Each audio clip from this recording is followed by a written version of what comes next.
Chemistry का second chapter electrochemistry पढ़ रहे हैं हम लोग। थर्ड टॉपिक पढ़ेंगे इलेक्ट्रोकेमिकल सेल्स। बात करते हैं डैनियल सेल्स की। बेसिकली डैनियल सेल क्या होता है, दो चैम्बर्स होते हैं या दो ऐसे आप वेसल्स मान सकते हैं। इसमें दो अलग अलग मेटल्स का मेटल सॉल्ट होता है, ठीक है।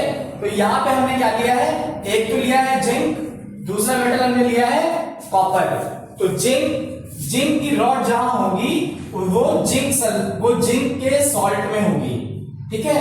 तो जिंक का सॉल्ट यहाँ पे मान लीजिए हमने जिंक सल्फेट लिया है। ऐसे ही कॉपर के लिए हमने कॉपर सल्फेट का सोल्यूशन ले लिया है। ये जिंक की रॉड है, ये कॉपर की रॉड है, क्या जिंक सल्फेट या जिंक का सॉल्ट है, और यहाँ पे कॉपर सल्फेट या कॉपर का कोई दूसरा सॉल्ट है। इन दोनों वेसल्स को एक सॉल्ट ब्रिज के थ्रू कनेक्ट करते हैं। क्यों करते हैं कि इनके बीच में इलेक्ट्रिकल न्यूट्रलिटी मेंटेन रहे। क्या मेंटेन रहे? सॉल्ट ब्रिज का क्या काम है? इलेक्ट्रिकल न्यूट्रलिटी को मेंटेन करना, ठीक है। इलेक्ट्रिकल न्यूट्रलिटी को मेंटेन करने का काम कौन करता है? Salt bridge. तो इस केस में होगा क्या कि जो जिंक है ये ऑक्सीडाइज होगा और जिंक 2+ में बनेगा, और जो Cu2+ है यहां से ये Cu2+ जो CuSO4 है यहां से Cu2+ डिपॉजिट होगा कॉपर के ऊपर, और यहां पे क्या होगा, Cu2+ का रिडक्शन होगा। रिडक्शन होकर Cu2+ क्या बन जाएगा? कॉपर। जिंक का ऑक्सीडेशन होगा और जिंक क्या बन जाएगा? जिंक 2+, ठीक है। ये एक बेसिक डैनियल सेल है। अच्छा, अगर इस डैनियल सेल में हम जिंक 2+ और कॉपर 2+ का जो कंसंट्रेशन है वो 1 मोल पर डेसीमीटर क्यूब या फिर यूनिटी कर दे, 1 मोल पर मीटर क्यूब, कुछ भी कर सकते हैं, लेकिन यूनिटी होनी चाहिए। 1 यूनिट ही होना चाहिए कंसंट्रेशन। मोल पर डेसीमीटर क्यूब हो सकता है, मोल पर सेंटीमीटर क्यूब हो सकता है, ठीक है, मोल पर लीटर हो सकता है, लेकिन 1 होना चाहिए। तो क्या होगा कि if concentration of zinc 2+ and Cu2+ is unity, electrical energy of 1.1 volt is generated.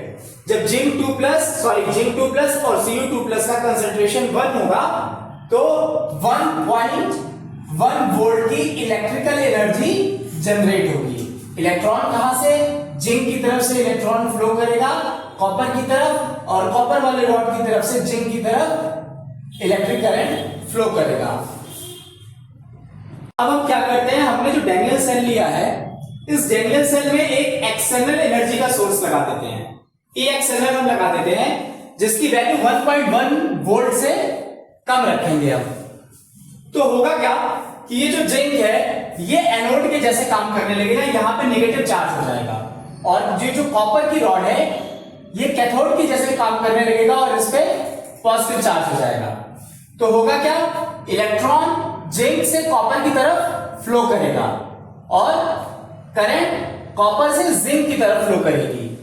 Zinc dissolve होगा एनोड पे और कॉपर डिपॉजिट होगा कैथोड पे। अब क्या करते हैं हम सेकेंड केस में हम क्या करते हैं, एक एक्सटर्नल एनर्जी का सोर्स लगाते हैं इस डैनियल सेल में, जिसके पोटेंशियल की वैल्यू कितनी है? 1.1 वोल्ट के बराबर है। पिछले केस में हमने एक्सटर्नल का कितना लिया था? E external less than 1.1 volt. यहां हमने क्या किया? 1.1 वोल्ट के बराबर लेते हैं। जब हम 1.1 वोल्ट के बराबर लेंगे तो जिंक ना एनोड के जैसे काम करेगा, कॉपर ना कैथोड के जैसे काम करेगा, कोई इलेक्ट्रॉन फ्लो नहीं करेगा, कोई करंट फ्लो नहीं करेगी, कोई रिएक्शन नहीं होगा, मतलब ये एक आइडियल स्टेज में पहुंच जाएगा। अब क्या करते हैं हम थर्ड केस में, इस डैनियल सेल के अंदर जो हमने एक्सटर्नल एनर्जी का सोर्स लगाया था उसका पोटेंशियल बढ़ा के 1.1 वोल्ट से ज्यादा कर देते हैं। E external greater than 1.1 volt. तो होगा क्या कि कैथोड और एनोड की पोजीशन चेंज हो जाएगी। जिंक जो कि पहले एनोड था अब कैथोड हो जाएगा, कॉपर जो कि पहले कैथोड था अब एनोड हो जाएगा।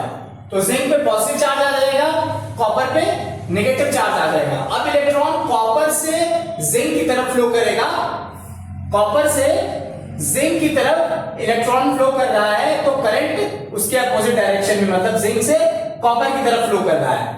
पहले जिंक डिसॉल्व हो रहा था जब ये एक्सटर्नल लेस देन 1.1 वोल्ट था, अब यहां पे जिंक डिपॉजिट हो रहा है, तो कॉपर पे क्या होगा? E external less than 1.1 volt पे कॉपर डिपॉजिट हो रहा था, E XL greater than 1.1 volt पे कॉपर डिसॉल्व होना शुरू हो जाएगा। ये एक नॉन स्पॉन्टेनियस रिएक्शन है, मतलब कि हमें इसको एक्सटर्नल एनर्जी देनी पड़ेगी इस रिएक्शन को कंप्लीट करने के लिए। External electrical energy is required to carry out chemical reaction. तो हमने देखा 3 केसेस हैं। पहले केस में क्या है, E external less than 1.1 volt, वहां पे जिंक हमारा एनोड की तरह काम कर रहा था और कॉपर कैथोड की तरह काम कर रहा था। फिर हमने E external equals to 1.1 volt लिया, वहां पे कोई रिएक्शन नहीं हो रही थी। जब हमने E external greater than 1.1 volt किया तो जिंक कैथोड की तरह काम करने लगा और कॉपर एनोड की तरह काम करने लगा।